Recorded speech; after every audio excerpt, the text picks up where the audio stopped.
झालं काळ झालंय का मधली झाली ना. प्रार्थना करू.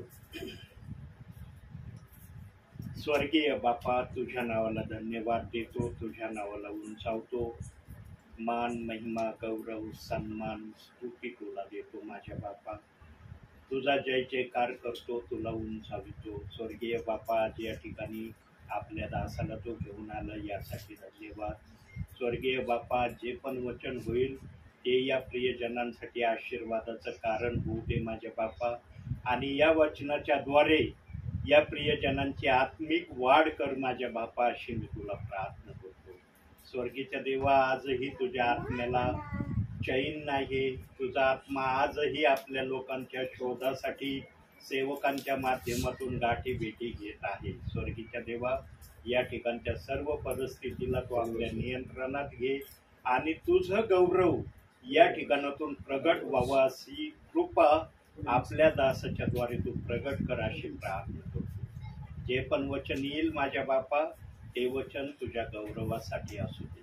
तारणारा प्रभू येशू ख्रिस्त याच्या प्रिय आणि गोड नावानं मागतो म्हणून तो ऐक माझ्या बापा. आमेन. एक शब्द बघूया. इब्रिकराचं पत्र 10वा अध्याय.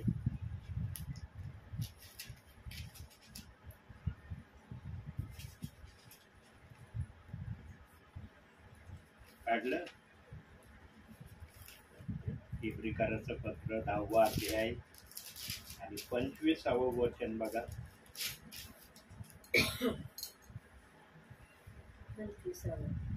आपण कित्येकाच्या चालीप्रमाणे आपले एकत्र मिळणे व न सोडता एकमेकास बोध करावा आणि तो दिवस जसा जसा जवळ येत असल्याचे तुम्हाला दिसते तसा तो अधिक करावा.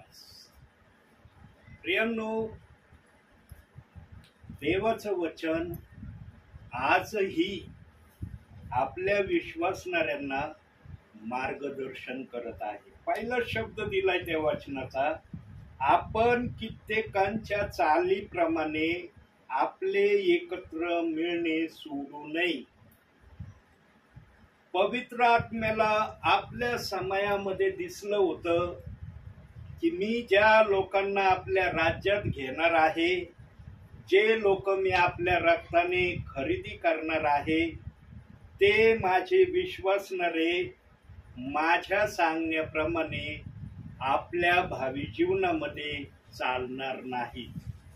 आणि देव बाप्पाला हे तुमच्या हातातच राहू दे. हातातून डायरेक्शन करा.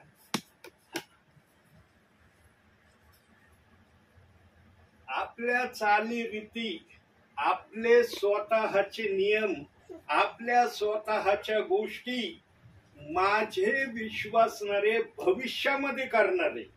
वर्तमान काळामध्ये प्रभूला त्या वर्तमान काळामध्ये जे दिसलं होतं, भविष्य काळ त्यावेळेला पवित्र आत्म्याला त्या समयात दिसत होता. पण या समयात आमच्यासाठी वर्तमान काळ आहे आणि प्रभू परमेश्वराच्या आत्म्याला त्या समयात जी गोष्ट दिसली होती ती गोष्ट देवाच्या आत्म्याला या समयात वर्तमान काळामध्ये प्रभू अनुभवतोय. का अनुभवतोय? कारण देव बाप्पाला दिसलं होतं की सैतान हा माझ्या लोकांना त्रास देण्यासाठी येणार आहे. आणि आलाय का नाही तो? किती प्रमाण दिलेत सैतानाचे? गरजणाऱ्या सिंहासारखा, दिव्य दूताचं सोंग घेणारा, त्यानंतर मोठ्या अजगराच्या स्वरूपाने. प्रियांनो, आज आम्हाला सैतान आम्ही फार किरकोळ समजतो, परंतु प्रगटीकरणामध्ये त्याने एका स्त्रीला वाहून जाण्यासाठी आपल्या तोंडातून नदी सोडली होती. आपल्या तोंडातून सैतानाने नदी सोडली होती की ती स्त्री वाहून जावं. परंतु ही पृथ्वी, या पृथ्वीने ती सर्व सैतानाची पाठवलेली नदी गिळून टाकली, असं प्रगटीकरणामध्ये दिलंय. प्रियांनो, आम्ही बायबलचे वाचक असलो ना आम्हाला नेहमी पवित्र आत्मा त्या गोष्टी दाखवणार ज्या गोष्टी आम्ही वाचल्या. म्हणून मी नेहमी काय सांगतो, आडात असलं तर पाव येते. तुमच्या आडातच तुम्ही काय नाही भरलं, किती पवरे टाका, काय निघणार आहे त्याच्यातून? देव म्हणशील तू काय जमा केलं, तुझ्या आडात काय भरलं का? आडात भरण्यासाठी एवढं मोठं पवित्र शास्त्र तुला मी प्रदान केलंय, पण तू या पवित्र शास्त्राचा जर उपयोगच करत नाही. आज अनेक प्रियांनो, दुपारच्या वेळेसारखा सुंदरसा वेळ माझ्या माहितीप्रमाणे कोणताच नाही. बघा, सध्या सूर्य गरम झालेला आहे. दुपारच्या वेळेला सर्व ठिकाणी एकदम शांत माहोल असतो. आणि प्रियांनो, मी जेव्हा सेवेला दुपारचा जातो ना, तेव्हा मला असं दिसलंय, मी अनुभवलंय स्वतः, की रस्त्यानी गाड्या सुद्धा मला दिसत नाही. सिटी एरियामध्ये तर गाड्या देखील दिसत नाही, टू व्हीलर. सगळं एकदम सुमसाम शांत वातावरण असलेल्यासारखं मी काही ठिकाणी अनुभवले. का अशी घटना, का असे दिवस देव बाप्पा आणत आहे किंवा येत आहेत? कारण लोक आपल्या मनाच्या चाली अस्तित्वात आणणार होते. म्हणून देव बाप्पाचा पहिला शब्द त्या वचनामध्ये आलाय, आपण कित्येकाच्या चालीप्रमाणे आपले एकत्र मिळणे सोडू नये. आज तर चर्चला जाणं देखील काही विश्वासणारे योग्य समजू नाही राहिले, चर्चला देखील जाऊ नाही राहिले. क्षुल्लकचं कारण घरात झालं, म्हणतात अहो हे कारण आलं त्याच्यामुळे आम्ही चर्चला जाणं कॅन्सल केलं. आठवड्यातून एक दिवस देवबाप आम्हाला देतो, फक्त एक दिवस. आणि देवबाप किती वेळ संगती मागतो? 2 तास, जास्तीत जास्त 3 तास. रविवारच्या दिवशी आमच्यासाठी जर 2 ते 3 तास आमच्या देव बाप्पासाठी नाही, मग आमचं जीवन कोणासाठी? आम्ही जगामध्ये कोणासाठी आहेत? यांनो, सगळ्या गोष्टीला मनुष्याने अंतर द्यावं, देवाला कधीच अंतर देऊ नये. ज्या व्यक्तीने देवाला अंतर द्यायला सुरुवात केली, त्या व्यक्तीने समजून घ्यायचं की त्याच्या आत्मिक जीवनाची घटती त्यांनी सुरू केली. आणि अनेक विश्वासणाऱ्यांच्या आत्मिक जीवनाची घटती व्हावायला सुरुवात झालेली आहे. प्रियांनो, ही घटती फक्त विश्वासणाऱ्यांपर्यंतच मर्यादित राहिली नाही, ही घटती सेवकांमध्ये देखील दिसायला लागली आहे. ज्याला आत्मा असतो ना प्रियांनो, त्याला आत्मा बरोबर दाखवून देतो. आत्मा बरोबर दाखवून सांगतो, बाळा पहा या ठिकाणी काय आहे. आणि माझ्याजवळ पुष्कळ अनुभव आहेत, पण मी का ते अनुभव सांगत नाही? कारण माझ्या पवित्र आत्मेची मला परवानगी नाही. आणि देवाने सांगितलं, जर माझ्या परवानगी विना तू सांगितलं तर तू त्यांचा न्याय करायला लागलेला आहे. आणि बायबल मध्ये सांगितलं, तुम्ही कोणाचा न्याय करू नका. पण पवित्र आत्म्याला जर जाग करण्यासाठी पवित्र आत्म्याची इच्छा असेल तर पवित्र आत्म्याला कोण म्हणन तू नको बोलू? या समयाला पवित्र आत्मा आपल्या सेवकांना जाग नाही करणार, मग कोणत्या समयात जाग करीन? प्रभू आल्यावर जाग करीन का पवित्र आत्मा? प्रियांनो, देवाची आत्म्याची इच्छा एकच आहे, विश्वासणारा आणि सेवक हे दोन्ही पण एक सारखे प्रभूला दिसावे. परंतु वचनाच्या आरशात जेव्हा पवित्र आत्मा पाहतो, तेव्हा पवित्र आत्म्याला त्या समयात काय दिसलंय ते या समयात कसं पूर्ण होत आहे ते आपण वचनातून बघू. एहेजकेलाचं पुस्तक, एहेजकेल त्याचा 34वा अध्याय, एहेजकेल 34वा अध्याय 10वं वचन.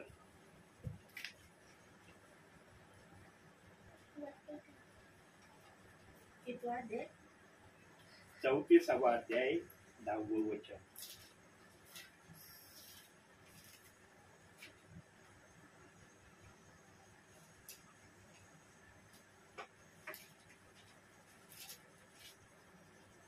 जावं.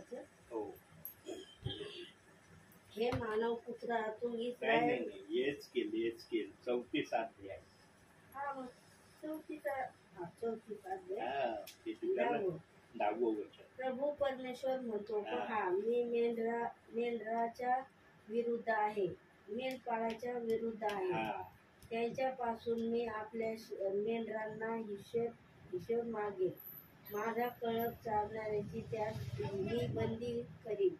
त्यांना स्वतः चरावयास मिळणार नाही. मी आपली मेंढरं त्यांच्या तोंडातून सोडवीन, म्हणजे त्यापुढे ती त्यास भक्षावयास सापडणार नाही.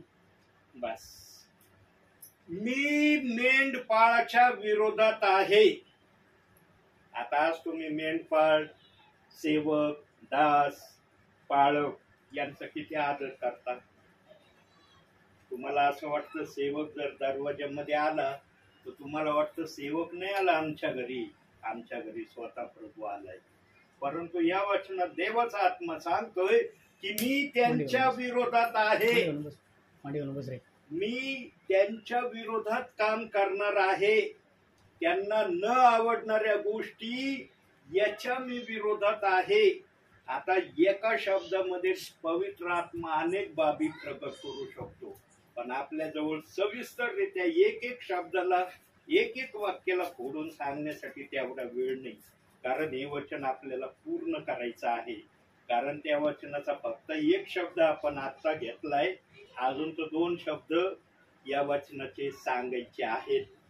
प्रियांनो, मेंढपाळांविरुद्ध देवाचा आत्मा का आहे? कारण देवाच्या आत्म्याला त्या समयात दिसलं होतं की माझी खरी खुरी सेवा करणारे मेंढपाळ माझ्या मनासारखे मला दिसणार नाही. म्हणून देवाच्या आत्म्याने त्या समयात ठरवलं होतं की मी मेंढपाळाच्या विरोधात आहे. आता मी पण मेंढपाळ आहे ना मेंढपाळ, पाळक आहे, सेवक आहे, दास आहे. मग माझ्या विरोधात आहे का प्रभू? का बरं असं? तिथं तर लिहिलंय विरोधामध्ये आहे.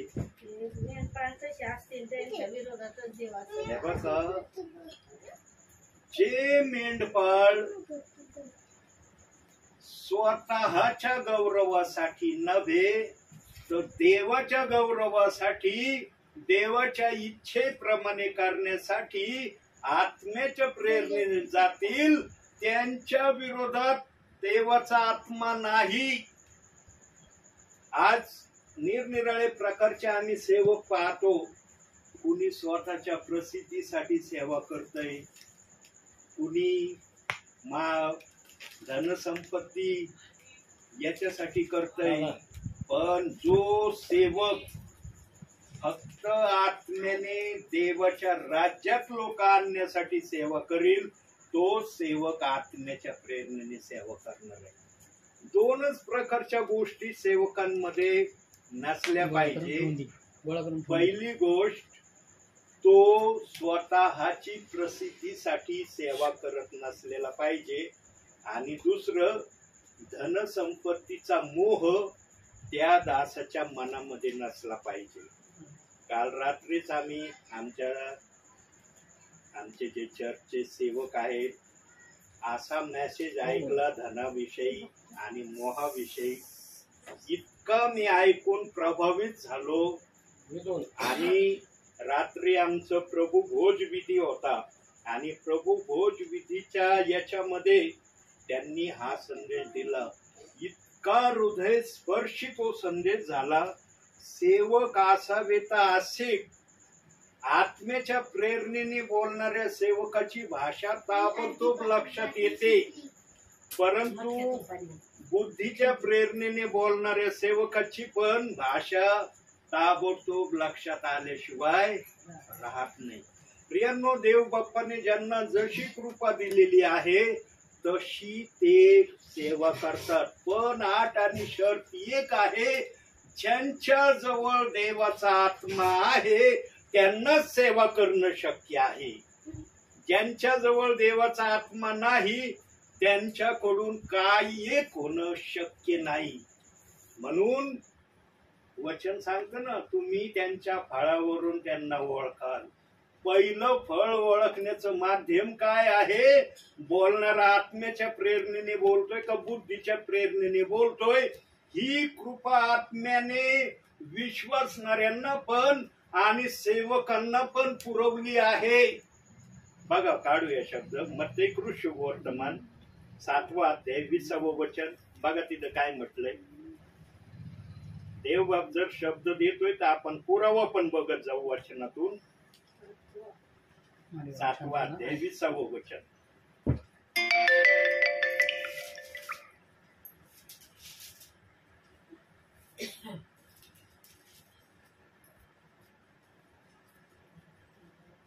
मत्ती काढा ना, 7वा अध्याय 20वं वचन.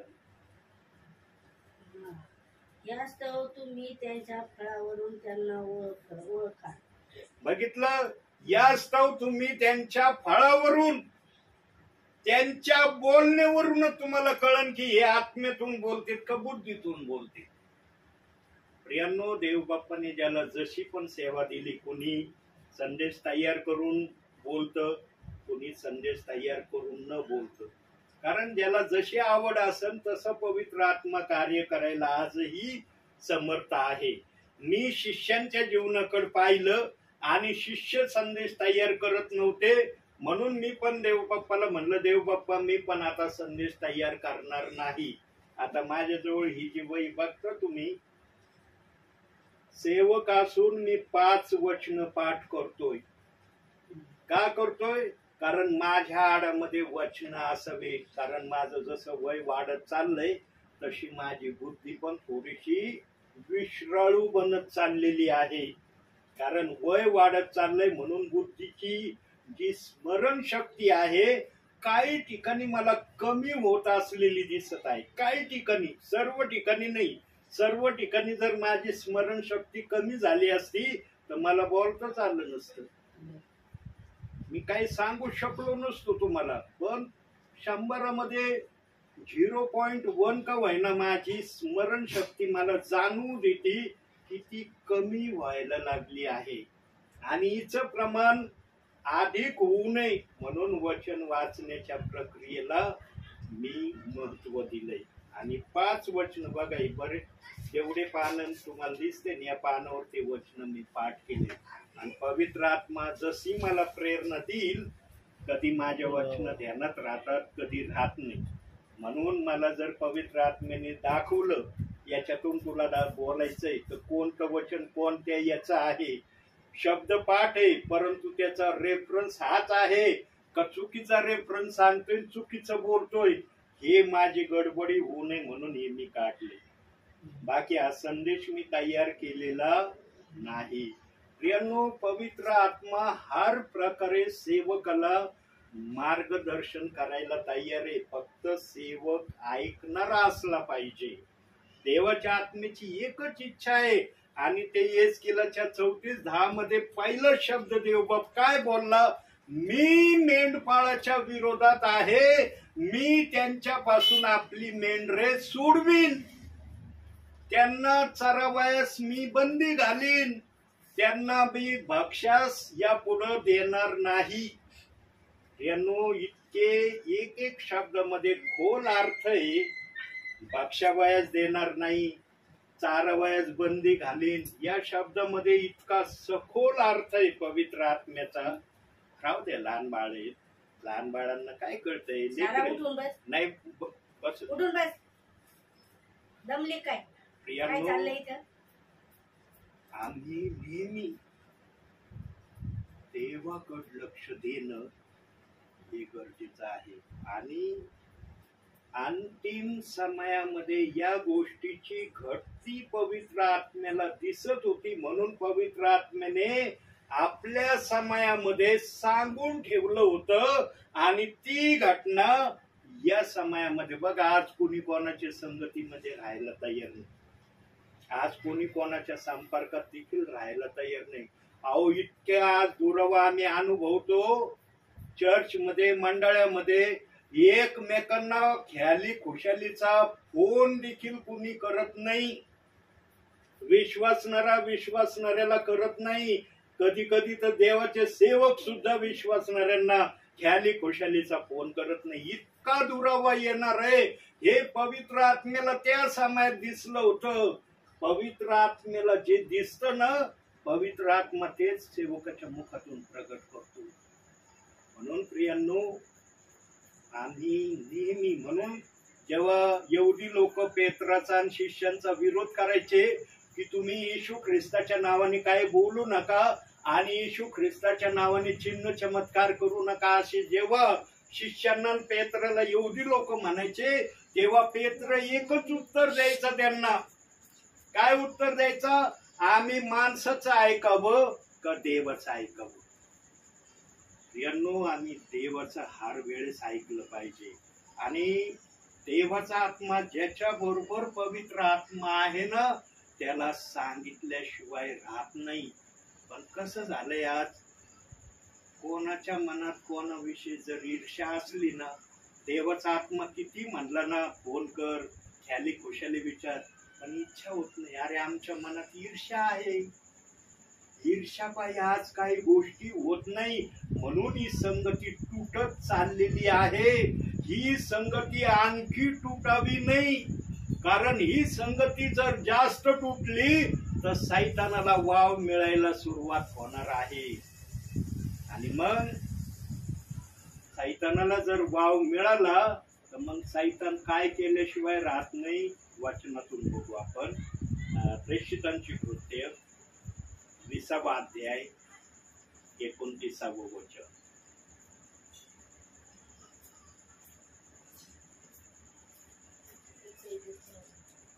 विसावा अध्याय काढा.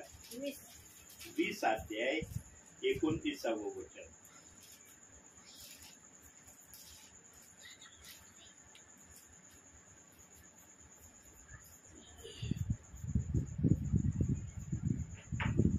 मी गेल्यावर कळपाची दयामाया न करणारे क्रूर लांडगे तुम्हामध्ये शिरकेल, हे मी जाणून आहे. मी गेल्यानंतर कळपाची दयामाया न करणारे क्रूर लांडगे येतील, हे मी जाणून आहे. हे पाऊल त्या समयामधल्या विश्वासणाऱ्यांना सुवार्ता सांगत असताना सांगत होता की मी जी सुवार्ता तुम्हाला सांगतोय, या सुवार्तेच्या विपरीत सुवार्ता सांगणारे येतील आणि ते पण माझ्यासारखीच सांगतील, परंतु देवाचा त्याच्यामध्ये उल्लेख नसणार नाही. प्रेम, आज तुमच्या हृदयात काय आहे? येशू ख्रिस्त आहे ना. माझ्या हृदयात काय आहे? येशू ख्रिस्तच आहे ना. तुमच्या हृदयातला येशू ख्रिस्त वेगळा आहे, माझ्या हृदयातला येशू ख्रिस्त वेगळा आहे का? दोन आहेत का येशू ख्रिस्त? बायबल मध्ये 2 बाप्तिस्मेचे वचन ठेवलेत ना, त्याचं एक विशेष कारण देव बाप्पाने मला दाखवलंय. विशेष कारण दाखवलं आणि ते विशेष कारण मी सांगितल्याशिवाय राहत नाही. आता तुम्हाला बिगर नावाचं म्हणून देवाच्या आसनासमोर उभं राहायचंय का देवाचं नाव घेऊन देवाच्या आसनासमोर उभं राहायचंय? उभं राहायचंय ना. बिगर नावाचं तुम्ही अपेक्षा करता. आता बघा, पहिल्या वचनामध्ये मत्ते 28-19 वचनामध्ये सांगितलंय, जाऊन तुम्ही संपूर्ण सृष्टीला सुवार्तेची घोषणा करा, त्यास पित्याच्या, पुत्राच्या व पवित्र आत्म्याच्या नामाने बाप्तिस्मा द्या. एवढा शब्द त्या वचनात दिलेला आहे. पिता पण सांगितलाय, पुत्र पण सांगितलाय आणि पवित्र आत्म्याचं देखील त्या ठिकाणी उल्लेख केलाय. परंतु यांचे नाव सांगितलेत का? पित्याचं नाव सांगितलंय, पुत्राचं नाव सांगितलंय, पवित्र आत्म्याचं नाव सांगितलंय? नाही सांगितलं. यांचा उल्लेख मात्र केलाय, पण यांची नावं सांगितलेली नाही. आणि यांची नावं पेंटिकॉस्टच्या दिवशी पेत्रने आपल्या भाषणातून अग्नीच्या जिभेने सांगितलं. पवित्र अग्नी जो उतरून आला आणि पेत्रमधून तो अग्नी हजारोंच्या भिडीमध्ये त्या अग्नीने पित्याचं नाव, पुत्राचं नाव, पवित्र आत्म्याचं नाव सांगितलंय. इथं दिलंय का पेंटिकॉस्टच्या दिवशी पेत्राने किती वेळ भाषण केलं? 5 तास बोलला का 1 तास बोलला का 10 मिनिटं बोलला का 5 मिनिटं बोलला? लिहिलंय का तिथं? फक्त एवढं सांगण्यात आलं, पेंटिकॉस्टच्या दिवशी पेत्र उभा राहून त्याने भाषण दिलं आणि त्याचं भाषण ऐकून 3000 लोकांना कळलं. बाकीच्यांना का नाही कळलं? कारण जे ऐकण्याच्या इच्छेमध्ये नव्हते त्यांना कळत नाही. पण ज्यांना ऐकायची इच्छा होती त्यांना पवित्र आत्म्याने त्या अग्नीची जिभेने कळू दिलं. आजही हा सेवक पित्याचं नाव सांगतोय, पुत्राचं नाव सांगतोय, पवित्र आत्म्याचंही नाव सांगतोय. पण हे नाव ऐकूनही काही विश्वासणारे आजही विश्वास ठेवत नाही. ते म्हणतात वचन फार सुंदर सांगता ब्रदर तुम्ही, परंतु आम्ही जे केलंय ना त्याच्या बाहेर आम्ही जाणार नाही. अहो, तुमची बुद्धी जर एवढी चतुर आणि इतकी सक्षम आहे, मग ज्या देवाने तुमच्या डोक्यात बुद्धी घातली त्या देवाला कळत नव्हते का की माझे विश्वासणारे माझ्या सेवकाला सांगणार आहेत की आम्ही एक बाप्तिस्मा घेतला, दुसऱ्याकडे जाणार नाही. पहिला बाप्तिस्मा बिगर नावाचा आहे. आता येशू ख्रिस्त कुठून आला होता? कुठून आला होता? मारियाला जी सुवार्ता गॅब्रिएल देवदूताने सांगितली की तू गर्भवती होशील, हे कोणत्या प्रकारे सांगितलं होतं? पवित्र आत्म्यामध्ये तू गर्भवती होशील. मारिया तर म्हणली मला पुरुष ठाऊक नाही प्रभू, मी कस काय गर्भवती होईल? मग गॅब्रिएल देवदूत म्हणला तू पवित्र आत्म्यातून गर्भवती होशील आणि ज्या पुत्राला तू जन्म देशील त्याचं नाव तू येशू ठेव. आणि त्या नावाचा अर्थ आहे तारण. आणि इम्मॅन्युएल त्याला म्हणतील, देव आमच्या सान्निध्य आहे. एवढी सुवार्ता जेव्हा मारियाला कळली तेव्हा मारियाने तो गर्भ आपल्या कुशीमध्ये वाढू दिला. आणि जगातले लोक पण काही बोलले नाही की ही कुंवारी असून गर्भवती कस काय झाली. तर बघा आज एखादी गोष्ट जर झाली तर कसा प्रचार होतोय. पण त्या काळात का नाही झालं असं? का नाही झालं? जे पवित्र आत्म्यातून असतं ना त्याला पवित्र आत्मा कंट्रोल करतो. पवित्र आत्म्याला सर्व कंट्रोल करायचं माहित आहे. कुणी मारियाकडे वाईट नजरेने का नाही पाहिलं? पण योसेफ जोपर्यंत मारिया पुत्राला जन्म देत नाही तोपर्यंत तिच्यापासून दूर राहिला असं वचनात सांगितलंय का नाही? प्रियांनो, मी नेहमी सांगतो सगळे खोटं बोलतील, पवित्र आत्मा कधीच खोटं बोलणार नाही. पवित्र आत्मा सत्य सांगितल्याशिवाय राहणार नाही. आणि आज 2 वचनाचं सत्य पवित्र आत्मा या समयामध्ये काही सेवकांच्या मुखातून जसं पवित्र आत्म्याला योग्य वाटल तसं प्रकट करतोय.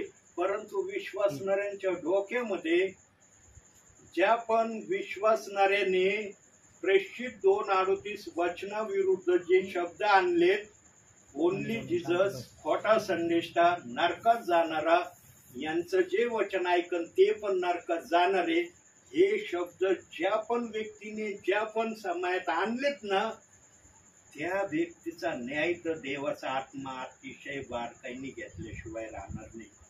त्या एका व्यक्तीच्या या विधानांमुळं, या वाक्यांमुळं आज जगातल्या सर्व पालकांनी, विश्वासणाऱ्यांनी प्रेषित 2:38 वचनाला हीच उपमा दिली. एवढीच उपमा देऊन थांबले नाही, अनेक काय काय बोलत आहेत, कुरकुर करत आहेत, वादविवाद घालत आहेत बायबल मधून. अहो, आम्ही मत्ती 28:19 वचन दाखवतो, तुम्ही दाखवा तुमचं प्रेषित 2:38 वचन. म्हणजे एका बायबल मध्ये ज्या आत्म्याने बायबल लिहिलं त्याच आत्म्याच्या वचनाला कॉम्पिटिशन बनवलंय. कुणी मत्ती 28:19 कॉम्पिटिशन सादर करतय, कुणी प्रेषित 2:38 वचनाचं कॉम्पिटिशन सादर करतय. कसं वाटत असेल त्या आत्म्याला, ज्या आत्म्याने हे वचन आमच्यासाठी दिलंय. याच्यासाठी हे वचन दिलंय देवाच्या आत्म्याने की माझ्या वचनाची तुम्ही कॉम्पिटिशन करा. प्रियांनो, नेहमी सत्याला प्राधान्य देवाच्या राज्यात आहे. मत्ते 28:19 वचन रॉंग नाही, प्रेषित 2:38 वचनही रॉंग नाही. दोन्ही वचन बरोबर आहे, पण दोन्ही वचनामध्ये फरक आहे. काय फरक आहे? पहिल्या वचनात मत्ते 28:19 वचनामध्ये नाव सांगण्यात आलेलं नाही. बघा आता इथं उदाहरण देतो. तुमचे मालक बसलेत ना, आहे ना साक्षीदार की मालक बसलेत. मालकांना मुलगा झालाय, है ना, झालंय ना. मुलाचं पण लग्न झालंय, मुलाला देखील मुलगी आहे, म्हणजे मुलगा देखील पिता झालेला आहे. यांच्यापासून यांनी जन्म घेतला, यांच्यापासून दुसऱ्यांनी जन्म घेतला, म्हणजे हे पिता आहेत तर हे पण कोण झाले? पिता झाले. काही वेगळे झाले का? म्हणजे पिता अनेक जण उदयास येतील, पण त्यांना नाव पाहिजे. आता यांना नाव आहे का नाही? तुम्ही म्हणता का माझ्या मालकांना नाव नाही, ते बिगर नावाचे म्हणता तुम्ही? जर हे बिगर नावाचे असते तर यांची आयडी बनली असती का? आयडी प्रूफ आहे ना यांचा, सगळे आयडी प्रूफ, बँक खाता, आधार कार्ड, इलेक्शन कार्ड, जे असतील कार्ड, सर्व कार्ड आहेत ना यांना. का आहेत? कारण यांना नाव आहे म्हणून आहे. नाव नसतं तर व्यक्ती एकच आहे ना, पण हे पिता पण आहे आणि यांना नाव पण आहे. का हे पिता आहेत आणि यांना नाव नाही असं आहे का? बाप्तिस्मेचं पण असं आहे. मत्ते 28:19 मध्ये फक्त नाव विरहित, त्यांचे नाव काय, पित्याचं नाव काय, पुत्राचं नाव काय, पवित्र आत्म्याचं नाव, हे त्या ठिकाणी सांगण्यात आलेलं नाही. हे नाव येशू ख्रिस्ताने आपल्या समयामध्ये, सुवार्तेच्या समयामध्ये सांगितलं होतं की याचं नाव नंतर सांगण्यात येणार आहे. हा, येशू ख्रिस्ताने आपल्या सुवार्तेच्या काळामध्ये सांगितलं होतं. बघा, बघूया योहान शुभवर्तमान पाठीमाग योहान 14वा अध्याय काढलं, 16वं वचन वाचा.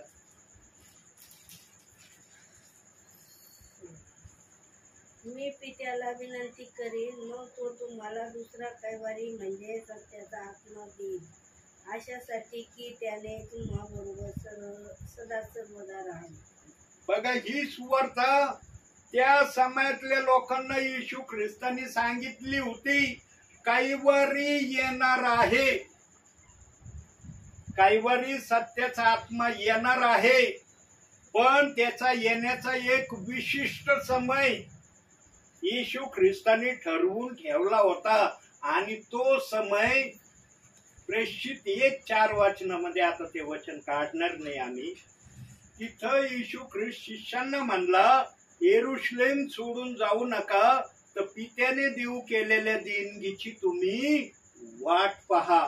आणि ती देणगी येशू ख्रिस्त स्वर्गात गेल्यावर अग्नीच्या जिभेने पेंटिकॉस्टच्या दिवशी 120 जणांवर उतरली. देवाचं वचन अगदी सरळ आहे, पण याला सांगणारा देवाचा आत्मा असला पाहिजे. निरनिराळ्या प्रकारची आज सेवा आहे, संदेश आहे, परंतु आत्म्याचा संदेश आत्म्याची भाषा प्रकट करतो आणि वचनातून प्रकट करतो. तो अशा पोपटासारखी भाषा बोलत नाही, वचन दाखवतो.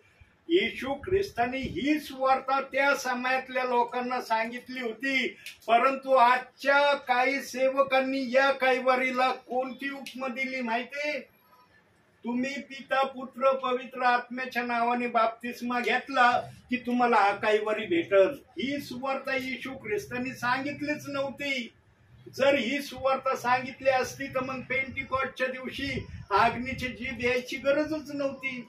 येशू ख्रिस्ताला 12 शिष्यांना येरुशलेम सोडून जाऊ नका हे म्हणायची गरजच पडली नसती.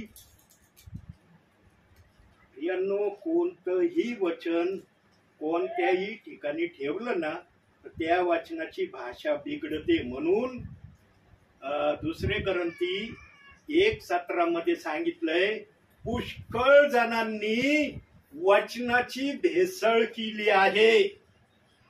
काही ठिकाणी भेसळ शब्द दिलाय, काही ठिकाणी भेळ केली असं दिलाय. काढा दुसरे करंती पहिला अध्याय, दुसरे करंती दुसरा अध्याय 17वं वचन वाचा. पुष्कळ लोक देवाच्या वचनाची भेसळ करून ते बिघडवून टाकतात. आम्ही त्याच्यासारखे नाही, तर जसे सात्विकपणाने व देवाच्या द्वारे बोलावे तसे आम्ही देवासमक्ष ख्रिस्ताच्या ठाई बोलणारे आहोत. याचं प्रमाण जो सेवक वचनातून जे विचार येतील, जे शब्द येतील, त्याला वचनातून दाखवतो. प्रियांनो, नुसते धाडधाड वचन ठेवण्यामध्ये सेवकाची ओळख होत नाही. वचन तर कुणी खोलीन वाचीन, कुणी शब्दकोश मधून काढून वाचीन, कुणी असं वाचीन. जर कोणाला वचन पाठ असले, धाडधाड वचन पाठ बोलून दाखवीन, पण त्या वचनाला फोडून सांगता आलं पाहिजे, विचाराला धरून त्या वचनाला सांगता आलं पाहिजे. त्याला सेवक म्हणतात. नुसते वचन दाखवित राहिलं याला सेवक नाही म्हणत. आज काही ठिकाणी नुसते वचन दाखवले जातात. अरे वचन तर कुणी कोणाला दाखवीन, पण हे वचन कशाच्या संदर्भात आहे, कशाविषयी लिहिले, का लिहिले, कोणत्या समायात लिहिले, देवाला त्या समायात लिहायची गरज का पडली, ते वचन या समायात कसे प्रगट होतात, हे पवित्र आत्म्याशिवाय कुणाला सांगता येणार नाही. तुमची बुद्धी जर इतकी सक्षम असती तर पवित्र आत्म्याने हे वचन लिहायची देवाला गरज होती का मग? तुम्ही जर पवित्र आत्म्याचं वचन बुद्धीने सांगण्यास जर सक्षम असते तर देवाला या पवित्र आत्म्याने वचन ठेवायची गरजच नव्हती. यांनो, पवित्र आत्म्याची भाषा पवित्र आत्माच जाणे, बुद्धीची भाषा बुद्धीच जाणे. फक्त विश्वासणाऱ्यांना, सेवकांना प्रभूने ती परिकल्पना पवित्र आत्म्यातून प्रदान केली. पवित्र आत्मा येतो पण पवित्र आत्मा जातो पण. जाण्याचं कारण काय आहे? जो वचनाप्रमाणे आचरण करायच्या तयारीत दिसत नाही तिथं पवित्र आत्मा जास्त काळ थांबत नाही. पण जर कोणी वचनाप्रमाणे आचरण करण्याचा प्रयत्न करील ना, त्याच्यामध्ये पवित्र आत्मा आल्याशिवाय राहणार नाही. पण आज झालंय कसं, माणसाची घरातली परिस्थिती पाहिली जाते. गरीब आहेत का, अमीर आहेत का, यांच्या घरात किती सुख सुविधा आहेत, कसं आहे यांचं राहणीमान, यांच्या अंगावर कपडे चांगले आहेत का, बाह्य स्वरूप पाहिलं जातंय आज. म्हणून आत्मिक स्वरूपाचं वचन आज विश्वासणाऱ्यांना तसं मिळत नाही जसं पवित्र आत्मा देण्याची इच्छा ठेवतोय. तरी पवित्र आत्मा आजही काही सेवकांच्या माध्यमातून आपल्या विश्वासणाऱ्यांना तो मानना दिल्याशिवाय राहत नाही. प्रियांनो, देवाने बाप्तिस्मेचे 2 वचन ठेवले ना, सोच समजून ठेवलेत. जे कुणी या 2 वचनाच्या विरोधामध्ये बोलतात ना, आम्ही एक धरून एक सोडू, त्यांना वर गेल्यावर कळणार आहे. एक धरून एक सुरू केलं ना, देव वरती विचारणार आहे. इथं सांगितलं जात आहे, ऐका, तुम्हाला त्या समयात देव बाप आशीर्वाद देईल. अहो, एकाला धरायचं आणि एकाला सोडायचं. पेत्रच आम्ही काय म्हणून ऐकायचं? पेत्र कोण आहे? मासे धरणारा. मासे धरणाऱ्याचं काय ऐकण्यात मजा आहे? अहो, स्वर्गाची राज्याची किल्ली येशू ख्रिस्तानी काढून त्याला का दिली? मग येशू ख्रिस्ताला जड होतो ती काय स्वर्गाची किल्ली आपल्या जवळ ठेवायला?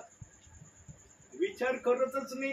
सेवक विचार करत नाही म्हणून विश्वासणारे विचार करत नाही. आणि सेवकांनी तर विश्वासणाऱ्यावर असा प्रभाव पाडण्याचा प्रयत्न या समयात सुरू केलाय. मी सांगन तेवढंच ऐकायचं, त्याच्या पुढे ऐकायचंच नाही. कुणी येऊ त्याचं ऐकायचं नाही. मग काय विश्वासणारे मला सेवेमध्ये म्हटले, बायबल हातात असलो कुणी खोटं बोलणार नाही. पवित्र आत्मा खोटं बोलण्याची परवानगी देणार नाही. आणि जो सेवक असं करण्याचा प्रयत्न करील ना, त्याला देव सेवेतूनच हाकलून देईल. अरे, तू माझ्या पवित्र आत्म्याला घेऊन माझ्या विश्वासणाऱ्याला खोटं बोलण्याची हिंमत करतो, मी तुला कशी सेवा करू देऊ? माझी पवित्र आत्मा आहे तो तो काय साधा आत्मा आहे का? त्या आत्म्याला आम्ही धन्यवाद दिला पाहिजे की तो आत्मा आमची भेट घेतोय, आमच्यामध्ये राहतोय आणि आमच्यामधून आपलं कार्य विश्वासणाऱ्यांना कळवतोय. ही आमची धन्यता आम्ही मानली पाहिजे. पण आज पवित्र आत्मा काय जणांना ना इतका साधारण आणि इतका किरकोळ वाटू राहिलं ना की मला पवित्र आत्मा शब्द देखील द्यायला की इतका साधारण पवित्र आत्मा काही जण समजू राहिले. एवढा साधारण पवित्र आत्मा नाही ज्याने सर्व काही निर्माण केलं ना. अहो आपल्या अकलेने समुद्रावर फुटबॉल सारखी ही पृथ्वी ठेवली, खाली सगळा समुद्र आहे आणि फुटबॉल सारखी पृथ्वी या समुद्रावर ठेवली. ती पृथ्वी आजपर्यंत समुद्राने गिळकृत केली नाही. कशी ठेवली असेल परमेश्वराने समुद्रावर ही पृथ्वी? त्या देवाच्या बुद्धीचं आकलन करणं आमच्या अवकाव्याच्या बाहेरचं आहे प्रियांनो. पण आज काही जण ना फार स्वतःला इंटेलिजंट समजायला लागलेत की मला सर्व काही माहित आहे, बाकीच्यांना काहीच माहिती नाही, बाकीचे फक्त असेच आहे. जेव्हा मीपणा येतो ना तेव्हा या गोष्टी उदयास येतात प्रियांनो. म्हणून देव म्हणला प्रभू समोर नम्र व्हा म्हणजे मी तुम्हाला उंच करेल. आज नम्रता दिसत नाही काही ठिकाणी प्रियांनो. आज देवाची सेवा देखील काही जण बुद्धीने करण्याचा प्रयत्न करू लागलेत. आत्म्याची सेवा बुद्धीने देखील करण्याच्या काही ठिकाणी घटना माझ्या प्रत्ययास मी अनुभवल्या. पण मी बोलत नाही कारण देवाचा आत्मा म्हणतो सहन कर. तू न्यायाधीश नाही, तू विश्वासणार आहे. बघ डोळ्यांनी कशी माझी सेवा चालली. प्रियांनो जो सेवक नम्रतेने सेवा करेल, आत्म्याच्या प्रेरणेने सेवा करेल, त्या ठिकाणी प्रभूचे आशीर्वाद आल्याशिवाय राहणार नाही. आत्म्याची सेवा वेगळी, बुद्धीची सेवा वेगळी. म्हणून अनेकांच्या सेवेची पडझड का होते प्रियांनो? त्याला हे कारण आहे, जिथं आत्म्याची उपस्थितीचा अनुभव येत नाही ना तिथं मग काही राहत नाही. आत्मा आहे तर सर्व काही आहे. म्हणून प्रियांनो आपल्यामध्ये आत्मा आहे का नाही याची प्रथम स्वतः तपासणी करा. आणि जर तो आत्मा आहे तर त्या आत्म्याच्या अनुशासनामध्ये मी राहण्याचा प्रयत्न करतोय का? जर करत नसले तर संधी आहे, प्रभू आलेला नाही. तो येण्या अगोदर तुम्ही जे काही चांगले निर्णय घेताल पवित्र आत्मा त्याचं स्वागत करील. पण जर पवित्र आत्मा येशू ख्रिस्ताच्या स्वरूपाने आल्यानंतर तो आत्मा विचारल्याशिवाय राहणार नाही. हे जाणार आहे का आमचं शरीर स्वर्गामध्ये? जाणार आहे का हे शरीर? का नाही जाणार? याच्यामध्ये जर देवाने आपला आत्मा ठेवलाय मग हे शरीर का नाही जाणार स्वर्गात? या शरीराला स्वर्गात जाण्याची अनुमती का नाहीये? आदम पण मातीचंच घडवलं होतं ना, मातीचंच होता ना आदम. त्याच्यापासून का आम्ही आलोच ना. या शरीराला स्वर्गात जाण्याची अनुमती का नाहीये? कारण या शरीराने पाप केलेला आहे. स्वर्ग पवित्र ठिकाण आहे, पवित्र स्थान आहे. ते पवित्र स्थानामध्ये अपवित्र वस्तूचं जाणं संभव नाही. या शरीर आम्ही आज प्रभू मध्ये आहे ना, म्हणतो ना आम्ही प्रभू मध्ये. आम्ही पाप केल्याशिवाय राहतो का? म्हणता येतं का आपल्याला की दिवसभरात नकळत माझ्याकडून पाप नाही झालं, जाणून बुजून द्या सोडून, नकळत माझ्याकडून एक पाप नाही झालं, येतंय म्हणता आम्हाला? का नाही म्हणता येत आम्हाला? आमच्याकडून पाप होतंय, आम्ही पाप करणारे. म्हणून या शरीराला स्वर्गामध्ये घेतलं जाणार नाही. पण या शरीरात जो आत्मा प्रभूने ठेवलाय हृदयात त्या आत्म्याला परवानगी आहे. आणि त्या आत्म्याला एक नवीन शरीर प्रदान करण्यात येईल असं करंतीकाराच्या पत्रात सांगण्यात आलंय. या आत्म्याला शरीर मिळणार आहे पण वेगळं शरीर आहे. ते पाप विरहित शरीर मिळणार आहे. हे पापी आहे म्हणून याला स्वर्गात घेतलं जाणार नाही. यांनो पवित्र आत्मा बोलायला लागल्यावर बारीक सारीक गोष्टी सांगितल्याशिवाय राहत नाही.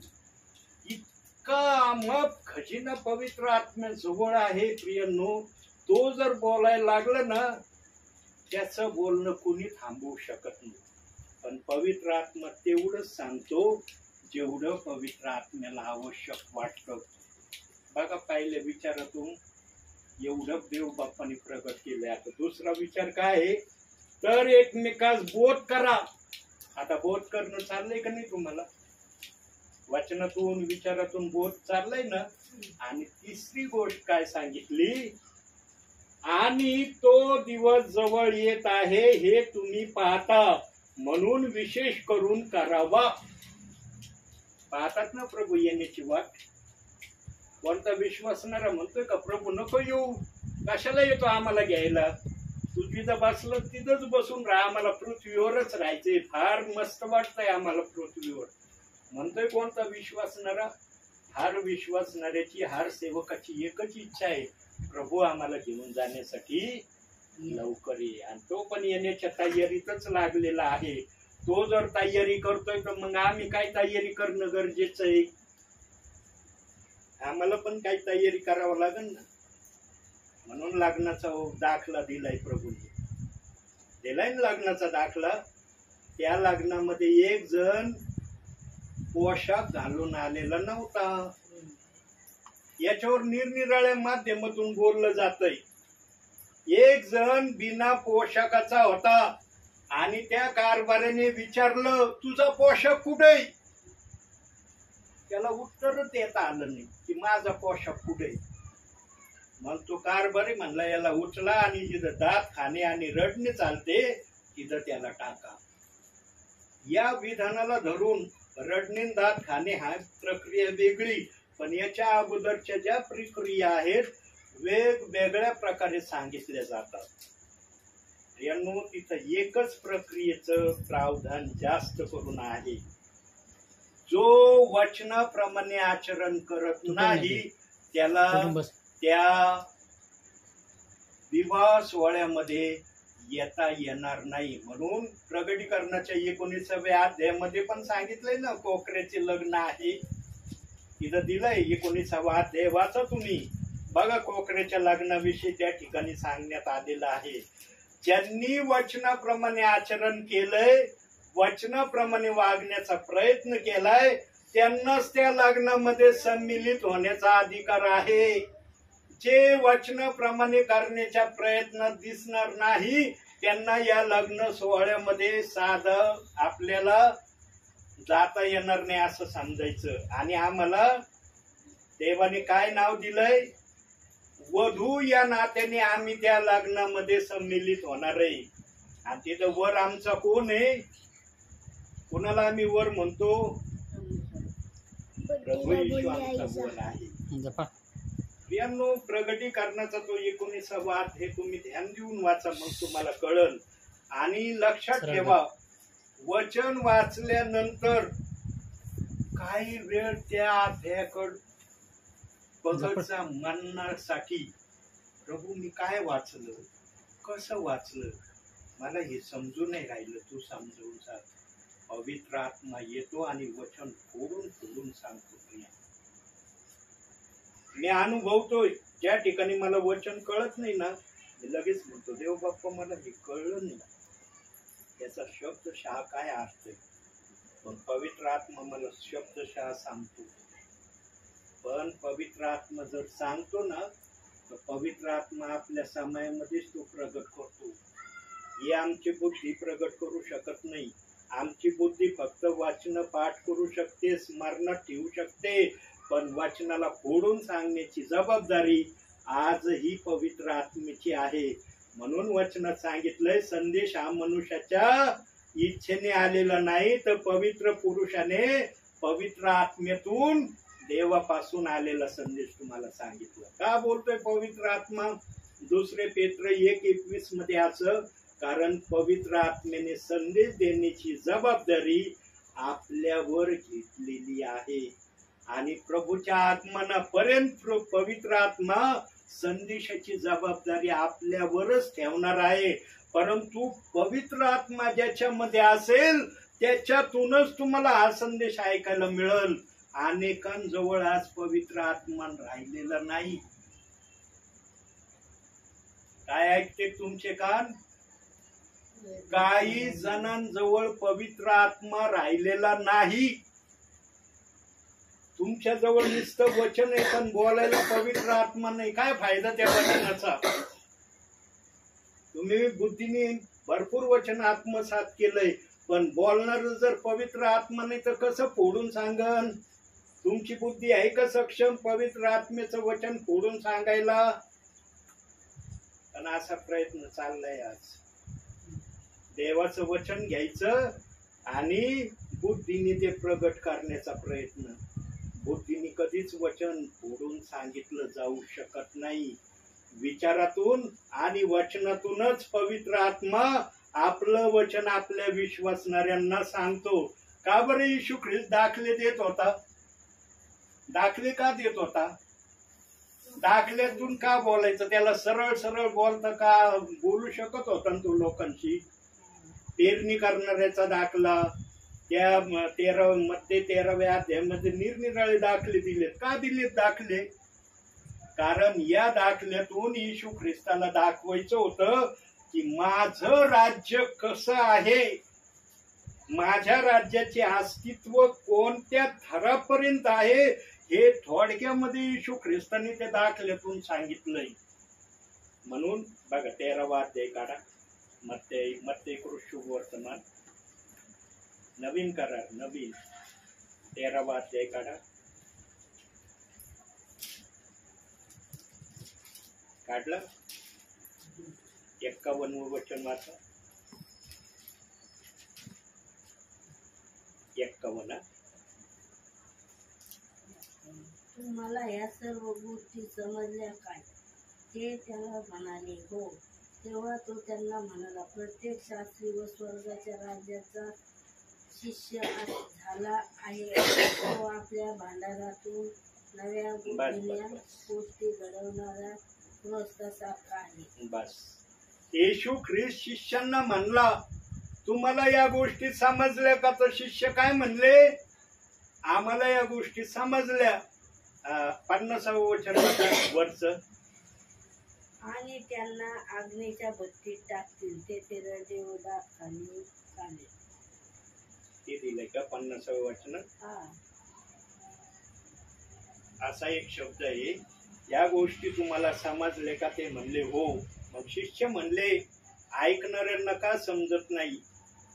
असं पण एक शुभवर्तमानामध्ये शब्द आहे, दुसऱ्या शुभवर्तमानामध्ये असून तो कदाचित शब्द. प्रियांनो, शिष्यांना सगळ्या गोष्टी समजत होत्या. का समजत होत्या?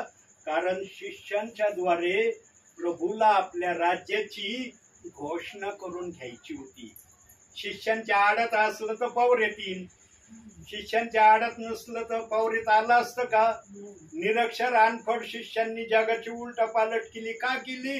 त्यांच्या आडामध्ये देवाचं वचन होतं म्हणून त्यांना जगाची उलटापालट करता आली. आणि या वचनाला प्रगट करण्यासाठी ते प्रार्थना करायचे की तुझा आत्मा आमच्यात येऊ दे आणि तुझ्या आत्म्याला जे लोकांना सांगायचंय त्या सांगण्यासाठी आम्हाला तू पाठव. नम्रतेची ते प्रार्थना करायचे. म्हणून त्यांना संदेश तयार करता येत नव्हता, कारण लिहिता वाचताच येत नाही. संदेश तयार करायचा प्रश्नच लांबचा होता त्यांच्यासाठी. प्रियांनो, देव बाप्पाने सिद्ध करून दाखवलंय की तुम्हाला लिहिता वाचता जरी आलं नाही तरी माझा पवित्र आत्मा निरक्षर अनफड लोकांच्या द्वारे देखील माझे लोक आपल्या राज्यात आणायला सक्षम आहे. हे महत्वाचं कारण आहे शिष्यांच्या सेवेचं.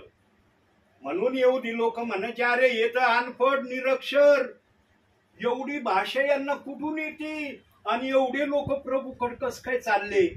त्यांना भीती वाटत होती. येरुशलेम मध्ये असे लोक जर प्रभूकडे जात राहिले तर एक समय असा येईल की येरुशलेम मध्ये येशू ख्रिस्ताशिवाय लोकच राहणार नाही.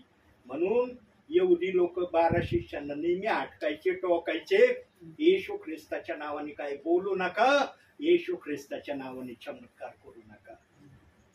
प्रियांनो, योग्य ते तऱ्हेने पवित्र आत्मा आपलं वचन आपल्या विश्वासणाऱ्यांना कळवतोय.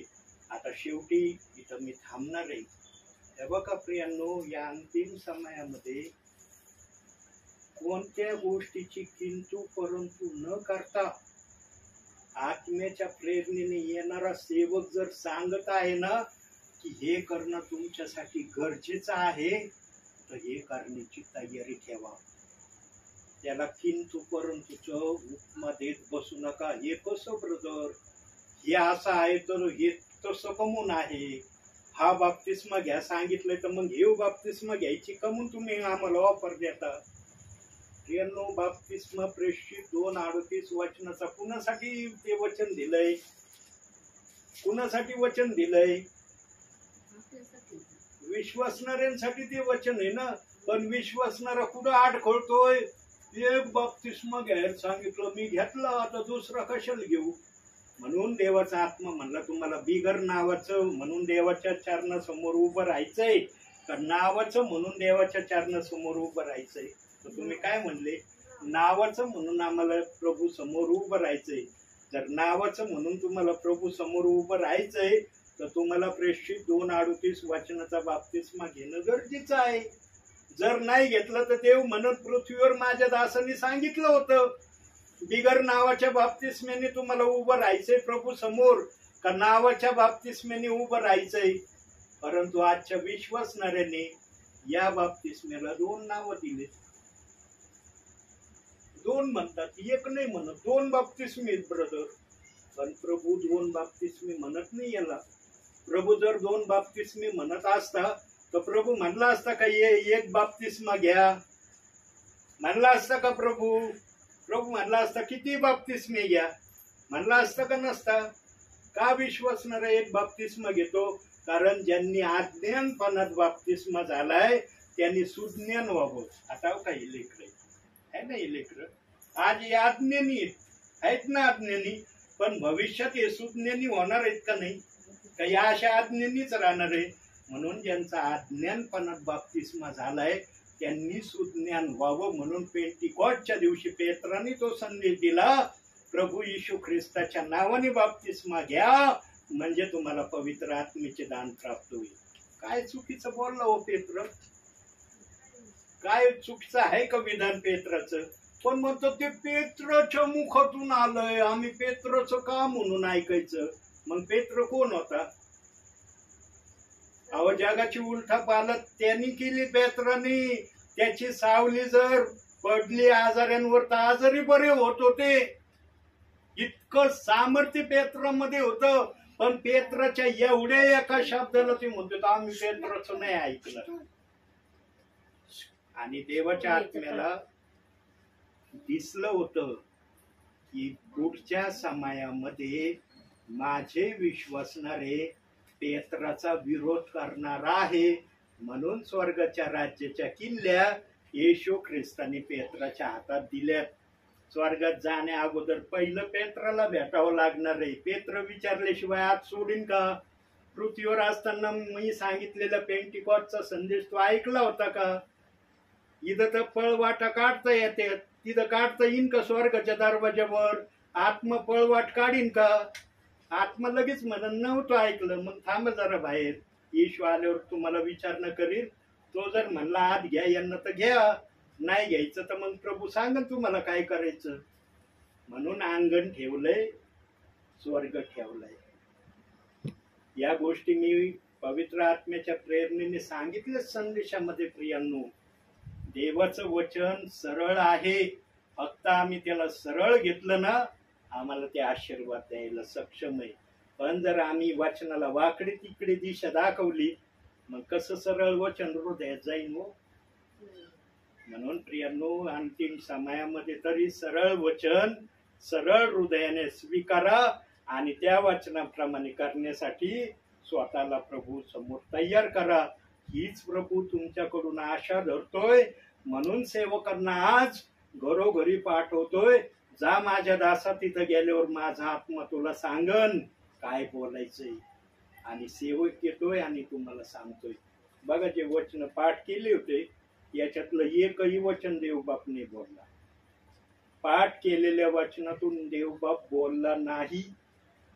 जे वचन मी पाठ नव्हतं केलं एकाच वचनातून देवबाप बोललाय. आणि कोणत्या वचनातून? इब्रीकराचं पत्र 10वा अध्याय 25व्या वचनातून देवबाप एवढा वेळ बोललाय, 45 मिनिटं किंवा 54 मिनिटं तरी संदेश झाला असेल. सांगा आता, माझी बुद्धी एवढी सक्षम आहे का या एका वचनाला एवढ्या वेळ पुढून सांगायला? दाखवले ना वचन तुम्हाला, विचारातून वचनातून, मग कुठून आला हा संदेश? बरोबर. परंतु आज म्हटलं जातं नाही, पवित्र आत्मेतून नाहीये. आजच्या काही जणांना पवित्र आत्मा कसा बोलला पाहिजे याची त्यांना जास्त ओढ लागली, की पवित्र आत्मा नेमकं बोलतोच कसं. यानो, पवित्र आत्मा आपल्या मर्जीने बोलणारा आहे. त्याला सक्ती करता येत नाही, तो असंच का बोलतो, तसंच का करतो. म्हणून देव म्हणतो, तुम्ही मला निवडले नाही तर मी तुम्हाला निवडले. कशासाठी निवडले? प्रभूने आम्हाला खेळायसाठी निवडलंय? जाऊन आम्ही फळ द्यावा म्हणून निवडलंय? विश्वासणाऱ्यांना पण फळ द्यायचा अधिकार दिलाय, सेवकाला पण फळ देण्याचा अधिकार देवाने दिलाय. पण किती जण आज फळ देते? आज फळ राहिले बाजूला, वादविवाद